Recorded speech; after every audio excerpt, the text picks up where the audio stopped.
महेश अपने परिवार के साथ एक छोटे से गांव में रहता था। उसके परिवार में उसकी पत्नी रीना और 2 बच्चे थे। महेश अंडे सप्लाई करने का काम करता था। स्वभाव का बहुत ही गुस्सैल और थोड़ा मक्कार किस्म का आदमी था। रीना उसके स्वभाव से बहुत ही परेशान थी। बच्चे भी अपने माता पिता के आने के बाद डरे सहमे से बैठे रहते। ये क्या बनाया है खाने में है? जब देखो रोज दाल बना के रख देती है। जितने पैसे तुम घर में देते हो उससे सिर्फ दाल ही आ सकती है। सब्जी पता है कितनी महंगी है? मुझे नहीं खानी दाल वाल, मेरे लिए ऑमलेट बना के लाओ। रीना बहस करना सही नहीं समझती और रसोई में जाकर ऑमलेट बना लाती है। फिर बच्चों के लिए भी ऑमलेट बना देती है। माँ, तुमसे अच्छा ऑमलेट कोई नहीं बना सकता। सच में माँ, तुम्हारे जैसा कोई ऑमलेट नहीं बना सकता। कितना टेस्टी होता है। बस बस, इतना सर पर चढ़ाने की जरूरत नहीं है अपनी माँ को। रीना जो कुछ भी करती है महेश को कभी भी पसंद नहीं आता। छोटी छोटी बातों को लेकर वो रीना से लड़ाई करता रहता। एक दिन दोपहर को बच्चे अभी स्कूल से आए ही थे कि एक आदमी रीना के पास भागा भागा आता है। भाभी, महेश दुकान से पैसे चुरा कर भाग गया है और उसने मालिक से कर्जा भी लिया हुआ है। ये तुम क्या कह रहे हो भैया? मुझे तो इस बारे में कुछ भी नहीं पता। और कर्जा किसके लिए? हमें तो कर्जे की कभी जरूरत ही नहीं पड़ी। मैं तो बस आपको बताने चला आया। अभी थोड़ी देर में यहाँ पर पुलिस भी आएगी पूछताछ के लिए। हे भगवान, ये क्या हो गया? मुझे तो कुछ भी नहीं पता। मैं क्या बोलूंगी? उस आदमी ने तो मुझे कभी कुछ बताया ही नहीं। थोड़ी देर में वहाँ पर पुलिस पहुंच जाती है। वो रीना और बच्चों से पूछताछ करती है, लेकिन पुलिस जान जाती है कि इन लोगों को कुछ भी नहीं पता। इसलिए वो ये बोलकर चले जाते हैं कि अगर वो घर आए तो हमें इत्तला कर देना। पुलिस के जाने के बाद रीना सर पकड़कर बैठ जाती है। दोनों बच्चे आकर उसके आसपास बैठकर दिलासा देने लगते हैं। माँ, तू क्यों परेशान होती है? तेरे को पता ही था ना कि बाबा कैसे थे।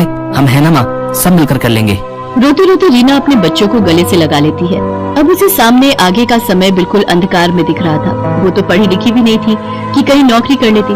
क्या काम करेगी ये भी वो नहीं सोच पा रही थी। अभी तो वो उस दुख से उबर भी नहीं पाई थी कि महेश धोखा देकर चला गया है। 2-4 दिन इसी तरह निकल जाते हैं। मरता क्या न करता। आखिर में रीना को घर से काम के लिए निकलना ही पड़ा, पर उसे समझ में नहीं आ रहा था कि वो आखिर करे तो क्या करे। शाम के समय वो दोनों बच्चों के साथ बैठी होती है कि तभी, माँ, बहुत तेज भूख लगी है तो हमारे लिए ऑमलेट बना दे, हम उसी के साथ रोटी खा लेंगे। तभी रीना को एक आइडिया आ जाता है। वो जल्दी से बच्चों के लिए खाना बनाकर लाती है और ऑमलेट बनाने का सामान लेकर आती है। अगले दिन सुबह बच्चों के स्कूल जाने के बाद रीना सारा सामान और अंडे की 2 ट्रे और 2 ब्रेड के पैकेट लेकर बाजार में अपनी एक छोटी सी दुकान लगा लेती है। वो पहली बार इस तरह का काम कर रही थी जिसकी घबराहट उसके चेहरे पर भी दिखाई दे रही थी। तभी, 2 अंडे का ऑमलेट बना दो जरा, तीखा बनाना, और 2 ब्रेड लगा देना, ठीक है? हाँ जी, अभी लीजिए, मैं बनाती हूँ। रीना फटाफट तवा गर्म करती है और उसके ऊपर ऑमलेट बनाने लगती है। ऑमलेट बनाकर घर की चटनी के साथ उस आदमी को ऑमलेट खाने को देती है। अरे वाह, मैंने इतनी जगह ऑमलेट खाया लेकिन इतना टेस्टी ऑमलेट है मैंने आज तक नहीं खाया भाई। है और चटनी ने तो 4 चांद लगा दिए भाई। कमाल का ऑमलेट बनाती हैं आप। हाँ, कमाल का। रीना उसे धन्यवाद बोलती है। तभी एक और आदमी अपने बेटे के साथ आता है। 2 प्लेट ऑमलेट बना दो, एक में तीखा कम रखना, ठीक है? ऑमलेट खाने के बाद वो आदमी भी ऑमलेट की बड़ी तारीफ करता है।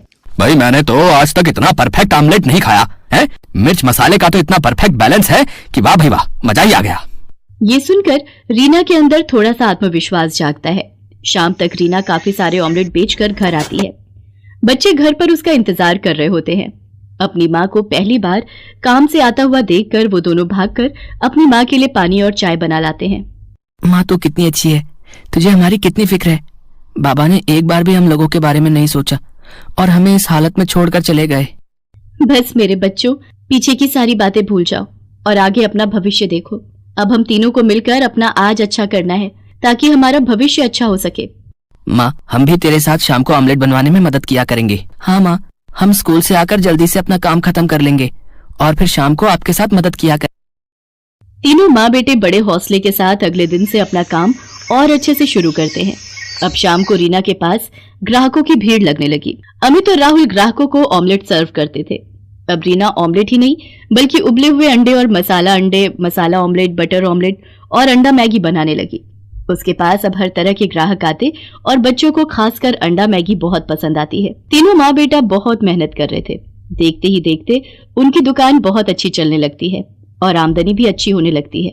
राहुल और अमित सुबह दिल लगाकर पढ़ाई करते और शाम को अपनी माँ की मदद करते हैं। बस माँ, कुछ दिन की बात है, फिर हम लोग अपनी पढ़ाई पूरी कर लेंगे और कहीं ना कहीं अच्छी नौकरी भी करने लगेंगे। भाई मैं तो नौकरी वोकरी नहीं करूंगा, मैं तो बस माँ के काम को आगे बढ़ा लूंगा। मैं कहता था ना माँ, तुझसे अच्छा ऑमलेट और कोई नहीं बनाता। देखो आज तुम्हारे हाथ का ऑमलेट कितना फेमस है। मेरे बच्चों, मैं जानती हूँ तुम सुबह से लेकर रात तक लगे रहते हो, कितनी मेहनत करते हो। देख लेना, एक दिन भगवान तुम्हारी मेहनत का फल तुम्हें जरूर देगा। धीरे धीरे समय बीतता है और रीना के दोनों बच्चे अपनी पढ़ाई खत्म कर लेते हैं। वो अपनी माँ का साथ इसी तरह देते हुए आ रहे थे। राहुल ने तो पहले से ही ठान लिया था कि जैसे ही उसकी पढ़ाई खत्म होगी वो कहीं अपनी छोटी सी दुकान कर लेगा। माँ क्यों ना हम लोग मिलकर एक दुकान ले लें। तुम्हारे ऑमलेट वैसे भी लोगों को बहुत पसंद आते हैं। बरसात भी आने वाली है, कितनी बार भारी बारिश की वजह से हम लोग रेडी नहीं लगा पाते। ये बात तो तूने 16 आने सच कही है। बरसात में कई दिन हमारे बगैर कमाई के ही निकल जाते हैं। माँ राहुल ठीक कह रहा है, कल मैं और राहुल जाकर कोई दुकान देखते हैं, वहीं आसपास ही लोगों को पता चले हम लोगों की एक दुकान भी है। मैं जानती हूँ मेरे दोनों बेटे बहुत समझदार हैं, वो जो भी फैसला लेंगे सही लेंगे। अगले दिन दोनों भाई दुकान देख लेते हैं और किराया देने के बाद वो अपनी माँ के साथ वहां पर अपना काम शुरू करते हैं। अब रीना के हाथों का ऑमलेट लोगों को इतना पसंद आने लगा कि लोग दूर दूर से भी वहां पर ऑमलेट खाने आने लगे थे। वहीं पास में बच्चों का एक इंस्टीट्यूट खुल गया। अब बच्चे वहां पर आते और सीधा रीना की दुकान पर बैठ जाते। राहुल अमित आज भी अपनी माँ की मदद करते हैं। आंटी, अपने हाथ का सबसे तीखा वाला ऑमलेट बनाना। मेरे लिए तो अंडे वाली मैगी बना देना। तूने कभी आंटी के हाथ की अंडे वाली मैगी खाई है? सच में मजा आ जाता है, इतनी टेस्टी कि पूछ मत। घर पर कई बार ट्राई किया पर आंटी के हाथों जैसा स्वाद कभी नहीं आया। अब मैं ज्यादा नहीं सोचती और मैगी खाने सीधा यहीं चली आती हूँ। रीना को बच्चों के मुंह से अपने खाने की तारीफ सुनकर बड़ा अच्छा लगता है और वो और भी लगन और प्यार से उन बच्चों के लिए अंडे बनाती है। एक दिन रीना सुबह जब दुकान खोलने आती है तो देखती है कि चारों तरफ अफरा तफरी मची हुई है। लोग अपनी अपनी दुकानों से अपना सामान निकाल रहे हैं। अरे भैया जी, क्या हो रहा है? इतना शोर शराबा और ये लोग बाग अपनी दुकान से सामान क्यों निकाल रहे हैं?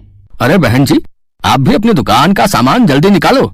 जिस दुकानदार ने ये दुकान किराए पर दी है, यहाँ की सब दुकानें इल्लीगल हैं। हाँ, जिन्हें सरकारी महकमा के लोग बंद करने आने वाले हैं। ये सुनकर रीना अपना सर पकड़ लेती है कि अभी तो थोड़े से हालात सही होने शुरू हुए थे, अब ये क्या हो गया। वो अपने बेटों को फोन लगाती है और दोनों बेटे अपनी माँ की मदद के लिए आ जाते हैं। अब उन्हें दुकान का किराया दिए हुए 10 ही दिन हुए थे। रीना थोड़ा विचलित हो जाती है। वो लोग जैसे तैसे करके दुकान का सारा सामान निकाल कर बाहर ले आते हैं और सरकारी लोग आकर दुकानों पर ताला लगा देते हैं। पता नहीं भगवान की क्या इच्छा है, जब भी थोड़ा समय अच्छा होने लगता है तभी कोई बड़ी मुसीबत आने लगती है। माँ तो फिक्र क्यों करती है, हम देख लेंगे, कुछ ना कुछ हो जाएगा। रीना अपने दोनों बच्चों के साथ वापस वहीं फुटपाथ से शुरू करती है जहां उसने पहली बार अंडे की रेडी लगाई थी। जैसा कि रीना को डर लग रहा था कि अब क्या होगा, फिर दोबारा से काम कैसे शुरू होगा। फिर ऐसा रीना के साथ कुछ नहीं हुआ। उसके हाथों का स्वाद लोगों को उसके पास खींच ही लाता है। धीरे धीरे 1 साल का समय बीत जाता है। रीना के हालात बहुत ही अच्छे हो जाते हैं। धीरे धीरे उसके पास थोड़ी बहुत जमा पूंजी भी इकट्ठी हो जाती है, जिससे उसका आत्मविश्वास और बढ़ जाता है और वो अपने काम को आगे बढ़ाने का सोचने लगती है। राहुल को अपनी तरह ऑमलेट बनाना सिखा देती है। अब माँ बेटा दोनों मिलकर दोनों अलग अलग जगह पर दुकान लगाते हैं और दोनों जगह की आमदनी से उनके हालात बहुत ही अच्छे हो गए। अमित ने एक अच्छे से ऑफिस में जॉब कर ली। आखिर में एक गरीब अंडे वाली ने अपने आप का और अपने बच्चों का भविष्य